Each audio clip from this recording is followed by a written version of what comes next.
Hi Eluru, ఎలా ఉన్నారు? Trailer ఎలా అనిపించింది? సో భైరవం ఈ సినిమా నా కెరియర్లో ఒక చాలా స్పెషల్ ఫిలిం. ఈ సినిమా నాకు ఫస్ట్ తీసుకొచ్చింది బెల్లంకొండ సురేష్ గారు, ఒకసారి చూడండి సినిమా అని. సో అండ్ దెన్ సినిమా చూడడం జరిగింది, నచ్చింది. అండ్ దెన్ విజయ్ డైరెక్టర్ అనేసరికి ఐ వాజ్ వెరీ కాన్ఫిడెంట్. తన ఉగ్రం కానీ నాంది కానీ ఎలా తను హ్యాండిల్ చేశాడో మీరు అందరూ చూశారు. సో అదే కాన్ఫిడెన్స్ నాకు ఉన్నింది. సో తను ఖచ్చితంగా, తనతో అయితే అసలు ఇష్యూస్ లేవు. ఈ క్యారెక్టర్స్ ఎవరు చేస్తున్నారు, సాయి అనేది ఆ క్యారెక్టర్ సాయి చేస్తున్నాడని తెలుసు. ఈ క్యారెక్టర్ ఎవరనేది ఒక చిన్న ఇది ఉండేది. ఎప్పుడైతే మనోజ్ అని చెప్పారో ఇంకా 100% తడిగుడ్డేసుకుని కూర్చున్నాం.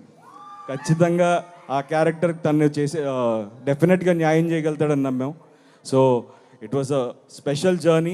నాకు బాబాయ్ నాకు చిన్నప్పటి నుంచి బాగా పరిచయం, వెరీ క్లోజ్. బట్ ఈ సినిమాతో మా జర్నీ, మా బాండింగ్ ఇంకా పెరిగింది. అండ్ దిస్ ఫిలిం నా కెరియర్లో, నా లైఫ్లో ఎప్పటికీ నేను గుర్తుపెట్టుకునే ఒక మంచి సినిమా. అండ్ ఈ సినిమా టీం, మా ప్రొడ్యూసర్ రాధామోహన్ గారు, ఆయన చాలా సినిమాలు చేశారు.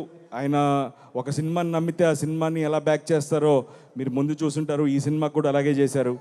అండ్ ఆయనకి సపోర్ట్గా ఉన్న మా కో ప్రొడ్యూసర్ శ్రీధర్ గారు, అండ్ ద టీమ్, మా మ్యూజిక్ డైరెక్టర్ శ్రీచరణ్ పాకాల కానీ, art director Brahmakadali, and lovely heroines Aditi and Anandi and Divya.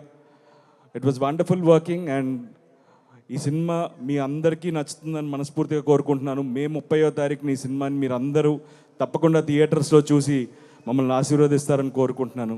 Thank you so much. Love you all.